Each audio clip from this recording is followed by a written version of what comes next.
D K ಶಿವಕುಮಾರರಿಂದ ಖಡ್ಗಮಾಲ ಸ್ತೋತ್ರದ ಪಠನೆ ಆಯಿತು ಅಂತ ನಾವು ಹೇಳ್ತಾ ಇದ್ವಿ. ಇದಕ್ಕೆ ನಾನಾ ವ್ಯಾಖ್ಯಾನ ಆಸ್ತಿಕ ವರ್ಗದಲ್ಲಿ ಇದೆ, ಅದನ್ನು ಹೇಳ್ತೀವಿ ನಿಮಗೆ. ಯಾವ ಸಂದರ್ಭದಲ್ಲಿ ಇದನ್ನು ಮಾಡ್ತಾರೆ, ಯಾಕೆ ಮಾಡ್ತಾರೆ ಅಂತ. ಒಂದು ಖಡ್ಗಮಾಲ ಪಠಣ, ಇನ್ನೊಂದು ನಾರಾಯಣಿ ನಮಸ್ಕಾರ ಮಂತ್ರ. ಖಡ್ಗಮಾಲ ಪೂಜೆಯ ಬಗ್ಗೆ ಅರ್ಚಕ ಸುಚಿನ್ ಶರ್ಮಾ ವಿವರಿಸಿದ್ದಾರೆ. ಭಕ್ತರ ಇಷ್ಟಾರ್ಥ ಸಿದ್ಧಿಗಾಗಿ ಈ ಪೂಜೆನ ಮಾಡಲಾಗುತ್ತೆ ಅಂತ ಹೇಳಿದ್ದಾರೆ. ಅಂದರೆ ಒಂದು ಸಂಕಲ್ಪ ಇರುತ್ತೆ, ಸಂಕಲ್ಪ ಇಟ್ಕೊಂಡು ದೇವಸ್ಥಾನದಲ್ಲಿ ಕೂತ್ಕೊಂಡು ಪಠಿಸ್ತಾರಂತೆ ಮಂತ್ರನ. ಖಡ್ಗಮಾಲ ಪೂಜೆ ಕೂಡ ಅತ್ಯಂತ ಮಹತ್ವದ ಸ್ತೋತ್ರ. ಹಾಸನಾಂಬೆ ಎದುರು ಮಾಡಿರುವ ಈ ಪೂಜೆಗೆ ಸಾಕಷ್ಟು ಮಹತ್ವ ಇದೆ. ಭಕ್ತರ ಮನದ ಕೋರಿಕೆ ಈಡೇರುತ್ತೆ ಅಂತ ಭಾವಿಸಬಹುದು. ನಾರಾಯಣಿ ನಮಸ್ಕಾರ ಖಡ್ಗಮಾಲ ಪೂಜೆ ಬಗ್ಗೆ ಹೀಗೊಂದು ವಿವರಣೆ ಸಿಕ್ಕಿದೆ. ನಿನ್ನೆ ರಾತ್ರಿ ರಾಜ್ಯದ ಉಪಮುಖ್ಯಮಂತ್ರಿಯಂತಹ ಡಿ ಕೆ ಶಿವಕುಮಾರ್ ಅವರು ಪತ್ನಿ ಉಷಾ ಜೊತೆ ಆಗಮಿಸಿ ಹಾಸನಾಂಬ ದೇವಿಯ ದರ್ಶನವನ್ನ ಪಡೆದಿದ್ದರೆ ಈ ವೇಳೆ ಅವರು ದುರ್ಗಾ ಸಪ್ತಮಿ ಸತಿಯ 11ನೇ ಅಧ್ಯಾಯದ ನಾರಾಯಣಿ ನಮಸ್ಕಾರ ಮಂತ್ರವನ್ನು ಪಠಿಸಿ ಪೂಜೆಯನ್ನು ಸಲ್ಲಿಸಲಾಗಿದೆ. ಅಲ್ಲದೆ ಏನು ಖಡ್ಗಮಾಲ ಸ್ತೋತ್ರವನ್ನು ಸಹ ಅಲ್ಲಿ ಹೇಳಲಾಗಿದೆ. ಇದೇ ಸಂದರ್ಭದಲ್ಲಿ ಅವರಿಗೆ ಪ್ರಸಾದವೂ ಕೂಡ ಬಲಗಡೆಯಿಂದ ಆಗಿದೆ. ಇದರ ಎಲ್ಲದರ ಬಗ್ಗೆ ತಿಳ್ಕೊಳ್ಳೋಕೆ ನಮ್ಮ ಜೊತೆ ಅರ್ಚಕರಾದಂತಹ ಸುಚಿನ್ ಶರ್ಮಾ ಅವರಿದ್ದಾರೆ. ಅವ್ರನ್ನ ಕೇಳೋಣ. ಗುರುಗಳೇ, ಮೊದಲನೇದಾಗಿ ಈ ನಾರಾಯಣಿ ಮಂತ್ರದ ವಿಶೇಷತೆ ಏನು? ನಿನ್ನೆ ನಡೆದಿರ್ತಕ್ಕಂತಹ ಪೂಜೆ ಪುನಸ್ಕಾರಗಳ ಬಗ್ಗೆ, ಅದು ಪ್ರತಿನಿತ್ಯವೂ ನಡೀತಕ್ಕಂತಹ ಪೂಜೆ ಪುನಸ್ಕಾರಗಳೇ, ಅದರಲ್ಲಿ ವಿಶೇಷತೆ ಅಂತ ಏನೂ ಕಾಣೋದಿಲ್ಲ. ಆದರೆ ಏನು ಹೊರಗಿನವ್ರಿಗೆ ಅದು ಯಾರು ಬಂದಾಗ ಅದು ಒಂದು ಸ್ವಲ್ಪ ಹೆಚ್ಚಿನದಾಗಿ ಕಾಣಬಹುದು. ಆದರೆ ಏನು ಅಂತಂದರೆ ಈ ಕ್ಷೇತ್ರವು ವರ್ಷದಲ್ಲಿ ಒಂದು ಸತಿ ಮಾತ್ರ ದರ್ಶನಕ್ಕೆ ಅವಕಾಶ ಇರತಕ್ಕಂತಹ ಸ್ಥಳ. ಆಶ್ವೀಜ ಮಾಸದ ಹುಣ್ಣಿಮೆಯಾಗಿ ಬರ್ತಕ್ಕಂಥ ಗುರುವಾರದಿಂದ ಬಲಿಪಾಡ್ಯಮಿಯಾಗಿ ಮಾರನೇ ದಿನ ಬಾಗಿಲಾಗ್ತಕ್ಕಂಥ, ಅದರಲ್ಲಿ 9ನೇ ದಿನದಿಂದ ಕಮ್ಮಿ ಬರಲ್ಲ, 15ನೇ ದಿನಕ್ಕಿಂತ ಜಾಸ್ತಿ ಬರಲ್ಲ, ಬಾಗಿಲು ತೆಗೆಯೋದಿಲ್ಲ ಅಂತಕ್ಕಂಥದ್ದು ಅನಾದಿ ಕಾಲದಿಂದ ನಡ್ಕೊಂಬಂದಿರತಕ್ಕಂತಹ ಇದು. ಈ ಸಮಯದಲ್ಲಿ ದೇವಿ ಸಿಂಹಾಸನರೊಳಗಾಗಿ ಪ್ರತಿಯೊಬ್ಬ ಭಕ್ತರಿಗೂ ಆಶೀರ್ವಚನವನ್ನು ನೀಡ್ತಾಳೆ, ಆಶೀರ್ವಾದವನ್ನು ಮಾಡ್ತಾಳೆ, ಒಳ್ಳೇದು ಮಾಡ್ತಾಳೆ ಅಂತ ಹೇಳುತ್ತೆ. ಅದರಲ್ಲಿ ನೀವು ಕೇಳ್ದಂಗೆ ದುರ್ಗಾ ಸಪ್ತಶತಿ, ದುರ್ಗತಿ ನಾಶನಂ. ದುರ್ಗಿಯು ದುರ್ಗತಿಯನ್ನು ನಾಶವನ್ನು ಮಾಡ್ತಕ್ಕಂಥವಳು. ಅಂದರೆ ನಾವು ಅಧೋಗತಿಯಲ್ಲಿ ಇದ್ದವ್ರನ್ನ ಊರ್ಧ್ವಗತಿಗೆ ತರ್ತಕ್ಕಂಥವ್ರು, ಅಹಂಕಾರದಲ್ಲಿ ಮೆರೆತಿರ್ತಕ್ಕಂಥವ್ರನ್ನ ಅಧೋಗತಿಗೆ ತರ್ತಕ್ಕಂಥವಳು, ಇವೆಲ್ಲ ಶಕ್ತಿಯನ್ನು ಹೊಂದಿರ್ತಕ್ಕಂಥವಳು ದುರ್ಗಿ ಅಂತ ಹೇಳುತ್ತೆ. ಅದರಲ್ಲಿ ಸಪ್ತಶತಿ, ಶತ ಅಂತಂದರೆ 100, ಸಪ್ತ ಅಂದರೆ 7, 700 ಶ್ಲೋಕಗಳನ್ನು ಒಳಗೊಂಡಿರ್ತಕ್ಕಂತಹ ಅದು ಒಂದು ದೇವಿಯ ಗ್ರಂಥವಾಗಿರುತ್ತೆ. ಅದರಲ್ಲಿ ದೇವಿಯ ವಿವರಣೆ, ರಸಿಲೋಮ, ಶುಂಭನಿಶುಂಭ, ಚಂಡಮುಂಡ ಇಂಥ ರಾಕ್ಷಸರುಗಳನ್ನೆಲ್ಲ ಹತ ಮಾಡಿರ್ತಕ್ಕಂಥ ಸಮಯದಲ್ಲಿ ಅವಳು ಯಾವ ರೀತಿ ಉಗ್ರರೂಪವನ್ನು ತಾಳದ್ಲು, ಏನೇನು ಮಾಡಿದ್ಲು ಅಂತಕ್ಕಂತಹ ವಿವರಣೆ ಅದರಲ್ಲಿದೆ. ಅದರಲ್ಲಿ ನೀವು ಕೇಳಿರ್ತಕ್ಕಂಥದ್ದು 11ನೇದು ಅಧ್ಯಾಯ ನಾರಾಯಣಿ ಸ್ತುತಿ ಅಂತಕ್ಕಂಥದ್ದು. ನಾರಾಯಣಿ ಸ್ತುತಿ ಅಂತಂದರೆ ಹೆಸರೇ ಹೇಳ್ತಕ್ಕಂಥದ್ದೇ. ನಾರಾಯಣಿ ಅಂತಂದರೆ ಸರ್ವಶಕ್ತಿ ಸುಸಂಪನ್ನೆ, ಸರ್ವಗುಣ ಸಂಪನ್ನೆ, ಎಲ್ಲ ಶಕ್ತಿಯನ್ನು ಅಡಕವಾಗಿರ್ತಕ್ಕಂತಹ, ಅವಳಲ್ಲೇ ಇರ್ತಕ್ಕಂತಹ ದೈವಿ. ಅವಳನ್ನು ಸ್ತೋತ್ರ ಮಾಡ್ತಕ್ಕಂಥದ್ದೇ ಸ್ತುತಿ ಅಂತ ಹೇಳುತ್ತೆ. ಅದರಲ್ಲಿ ಏನು ಹೇಳುತ್ತೆ, ಮೊದಲೇ ಹೇಳ್ತಕ್ಕಂಥದ್ದೇ ನಮಗೆ 8ನೇ ಶ್ಲೋಕ. ಸರ್ವಸ್ಯ ಬುದ್ಧಿ ರೂಪೇಣ ಜನಸ್ಯ ಹೃದಯ ಸಂಸ್ಥಿತೆ ಸ್ವರ್ಗಾಪವರ್ಗ ದೇವಿ ನಾರಾಯಣಿ ನಮೋಸ್ತುತೆ. ಸರ್ವಸ್ಯ ಬುದ್ಧಿ ರೂಪೇಣ, ಎಲ್ಲರಿಗೂ ಬುದ್ಧಿಯನ್ನು ಕೊಟ್ಟು, ಜನಸ್ಯ ಹೃದಯ ಸಂಸ್ಥಿತೆ, ಜನಗಳ ಹೃದಯದಲ್ಲಿ ವಿರಾಜಮಾನವಾಗಿ ಸದಾಕಾಲದಲ್ಲೂ ಇರ್ತಕ್ಕಂತಹ ದೇವಿಯು, ಸ್ವರ್ಗಾಪವರ್ಗದೇ ದೇವಿ ನಾರಾಯಣಿ ನಮೋಸ್ತುತೆ. ಸ್ವರ್ಗ ಮತ್ತು ಅಪವರ್ಗಗಳು ಏನಿರುತ್ತೆ ಅದಕ್ಕೆಲ್ಲದೂ ಅಧಿಪತಿಯಾಗಿರ್ತಕ್ಕಂತಹ ಏ ದೇವಿ ನಾರಾಯಣಿ, ನಿನಗೆ ನಮಸ್ಕಾರ ಮಾಡ್ತಾ ಇದ್ದೀನಿ. ನನ್ನ ಒಂದು ಕಷ್ಟವನ್ನು ಶಮನವನ್ನು ಮಾಡಿಕೊಡು ಅಂತಕ್ಕಂಥದ್ದು ಒಂದು ಶ್ಲೋಕವಾದರೆ, ಇನ್ನೊಂದು ಶ್ಲೋಕದಲ್ಲಿ 12ನೇ ಶ್ಲೋಕದಲ್ಲಿ ಅದನ್ನೇ ಹೇಳುತ್ತೆ. ಮತ್ತೆ ಏನು ಅಂತಂದರೆ, ಶರಣಾಗತ ದೀನಾರ್ಥ ಪರಿತ್ರಾಣ ಪರಾಯಣೆ ಸರ್ವಸ್ಯಾರ್ಥಿ ಹರೇ ದೇವಿ ನಾರಾಯಣಿ ನಮೋಸ್ತುತೆ.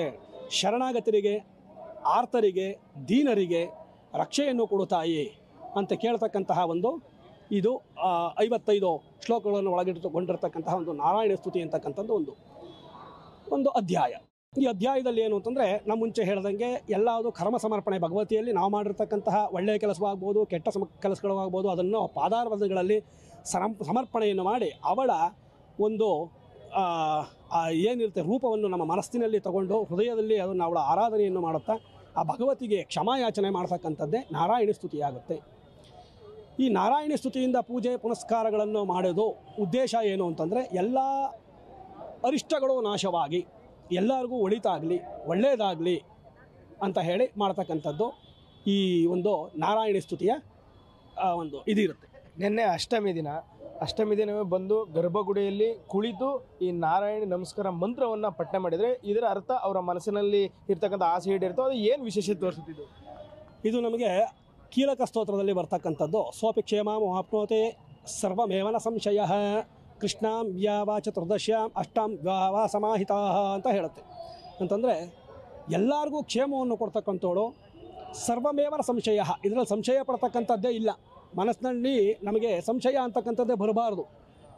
ಏನು ಕೃಷ್ಣಾಂ ಯಾವ ಚತುರ್ದಶ್ಯಾಂ, ಕೃಷ್ಣ ಪಕ್ಷದಲ್ಲಿ ಅಂದರೆ ಬಹುಳ ಪಕ್ಷದಲ್ಲಿ ಚತುರ್ದಶಿಯ ದಿನ, ಅಮಾವಾಸ್ಯೆ ಹಿಂದಿನ ದಿನ ಅಥವಾ ಅಷ್ಟಮಿ, ನಿನ್ನೆ ಏನಾಗಿದೆ ಈ ಅಷ್ಟಮಿ ದಿನ, ಅದು ಗೋಧೂಳಿ ಲಗ್ನದಲ್ಲಿ ಭಗವತಿಯ ದರ್ಶನದಿಂದ ನಾವು ಮಾಡಿರ್ತಕ್ಕಂತಹ ಪಾಪಗಳೆಲ್ಲ ಕಳೆದು ನಾವು ಅಂದ್ಕೊಂಡಿರ್ತಕ್ಕಂತಹ ಕೆಲಸಗಳಲ್ಲಿ ಸದಾ ಅವಳಿದ್ದು ಆ ಕ್ಷೇತ್ರದಲ್ಲಿ ವಿಜಯವನ್ನು ಸಾಧಿಸಿಕೊಟ್ಟು ಸದಾ ನಮ್ಮ ಹಿಂದೆ ನಮಗೆ ರಕ್ಷಣೆಯಾಗಿ ಇರ್ತಾಳೆ ಅಂತಕ್ಕಂಥದ್ದು ಸೂಚನೆ ಇರುತ್ತೆ. ನಾರಾಯಣ ಈ ನಾರಾಯಣಿ ಮಂತ್ರ ಪಠಣ ಆಗ್ಬೇಕಾದ್ರೆ ಅವರು ನೆಲದಲ್ಲೇ ಕೂರ್ತು ಖಡ್ಗಮಾಲ ಸ್ತೋತ್ರವನ್ನು ಪಠಿಸ್ತಾರೆ ಡಿ ಕೆ ಶಿವಕುಮಾರ್. ಈ ಅವರು ಪಠಿಸ್ತಾ ಇರ್ತಕ್ಕಂಥದ್ರಲ್ಲಿ ಏನು ವಿಶೇಷ ಇದೆ? ಅವ್ರು ಏನಾದರೂ ಅವ್ರು ಅನ್ಕೊಂಡಿರ್ತಕ್ಕಂಥ ಆಸೆಗಳು ಏನಾರು ಈಡೇರುತ್ತೋ ಅನ್ನೋದು ಏನಾರು ಇದೆಯಾ? ಖಡ್ಗಮಾಲ ಸ್ತೋತ್ರ ಅಂತಂದರೆ ಅದರಲ್ಲೂ ನಮಗೆ ಹೇಳ್ದಂಗೆ ಪ್ರತಿಯೊಂದು ಅಷ್ಟೇ, ಭಗವತಿಯಲ್ಲಿ ನಾವು ಎಷ್ಟು ನಮ್ಮನ್ನು ನಾವು ಸಮರ್ಪಣೆ ಮಾಡ್ಕೋತೀವೋ ಅಷ್ಟು ಕೆಲಸ ನಮಗಾಗುತ್ತೆ. ನಾವು ಅಂತರಂಗದಲ್ಲಿ ಶುದ್ಧಿ ಇಟ್ಕೊಂಡು ದೇವಿಯನ್ನು ಪ್ರಾರ್ಥನೆ ಮಾಡಿದಾಗ ನಮ್ಮ ಕೆಲಸಗಳು ಬೇಗ ಈಡೇರುತ್ತೆ. ನಾವು ಆಡಂಬರಕ್ಕೆ ಮಾಡಿದಾಗ ಯಾವುದೇ ಕೆಲಸಗಳು ಯಾರಿಗೆ ಆಗ್ಬೋದು ಅದು ಬೇಗ ಈಡೇರಲ್ಲ. ಆ ಭಗವತಿಯನ್ನು ಅವರು ಪ್ರಾರ್ಥನೆ ಮಾಡಿದ್ದಾರೆ, ಅವ್ರ ಕೆಲಸಗಳು ಶೀಘ್ರದಲ್ಲೇ ನೆರವೇರುತ್ತೆ ಅಂತ ನಮ್ಮ ಅನಿಸಿಕೆ ಇದೆ. ಭಗವತಿ ಅದರಂತೆ ನಡೆಸಿ ನಮ್ಮ ಮಾತನ್ನು ಅವಳು ನಡೆಸ್ಕೊಟ್ಬಿಡ್ಲಿ. ಭಗವತಿ ಮೇಲೆ ಅವ್ರಿಗೆ ನಂಬಿಕೆ ಬರುವಂತಹ ಒಂದು ಕಾರ್ಯಗಳು ಬೇಗ ಅವರಲ್ಲಿ ನಡೀಲಿ ಅಂತ ಆ ದೇವರಲ್ಲಿ ಹೇಳ್ತೀವಿ. ಈ ಎಲ್ಲ ಮಂತ್ರಗಳ ಪಠನೆ ಆದ ನಂತರ ಅವ್ರಿಗೂ ದೇವರ ಬಲಗಭಾಗದಿಂದ ಅವರಿಗೆ ಪ್ರಸಾದ ಆಗಿರ್ತಕ್ಕಂಥದ್ದು. ಇದು ಈಗಾಗಲೇ ಅವರು CM ರೇಸ್ನಲ್ಲಿದ್ದಾರೆ, ಮುಖ್ಯಮಂತ್ರಿ ಆಗ್ತಿದ್ದಾರೆ. ಈ ಪ್ರಸಾದ ಆಗಿರೋದು ಏನು ಶುಭವನ್ನು ಸೂಚಿಸುತ್ತೆ ಸರ್? ಇದ್ರ ಬಗ್ಗೆ ನಾವು ಏನು ಹೇಳಲಿಕ್ಕೆ ಗೊತ್ತಿಲ್ಲ. ಆದರೆ ದೇವಿ ಭಗವತಿ ಬಲಗಭಾಗದಿಂದ ಪ್ರಸಾದವನ್ನು ಕೊಟ್ಟಾಗ ಒಂದು ರೀತಿಯಲ್ಲಿ ಒಳ್ಳೆಯದೆಯಾ ಅಂತ ನಾವು ಮನದಟ್ಟನ್ನು ಮಾಡ್ಕೋಬಹುದು. ಪ್ರಯತ್ನವನ್ನು ನಾವು ಪಡೋದು, ಯಾಕೆಂದರೆ ದೈವ ಕೊಡ್ತಕ್ಕಂತಹ ಫಲ ಬೇರೆ, ನಮ್ಮ ಪ್ರಯತ್ನ ಬೇರೆ ಇರುತ್ತೆ. ನಾವು ಅದಕ್ಕೆ ಪ್ರಯತ್ನ ಪಡ್ತಕ್ಕಂಥದ್ದು ನಡೀತಾ ಇರಬೇಕು. ದೇವಿ ಅದು ಒಲಿದಿದ್ದಾಳೆ, ಅನುಗ್ರಹ ಮಾಡಿಕೊಟ್ರೆ ತುಂಬ ಒಳ್ಳೆಯದು ಮಾಡಲಿ ಅವ್ರಿಗೂ. ಅವರಿಂದ ನಮ್ಮಂತೆ ಎಲ್ಲರೂ 10 ಜನಕ್ಕೂ ಒಳ್ಳೆಯದಾಗ್ತಕ್ಕಂತಹ ಆಡಳಿತ ಅವರಿಂದ ಬರಲಿ ಅಂತ ಹೇಳ್ಬೋದು. ಒಳ್ಳೆಯದಾಗತ್ತೆ.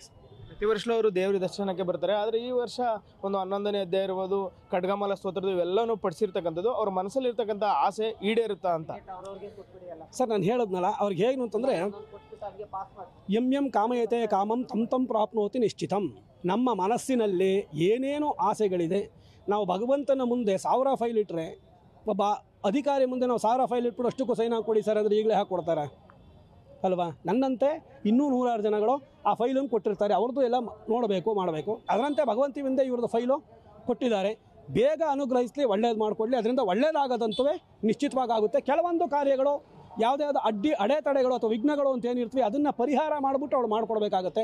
ಅದಕ್ಕೆ ಸ್ವಲ್ಪ ಸಮಯ ಸಂದರ್ಭ ತಗೊಳುತ್ತೆ.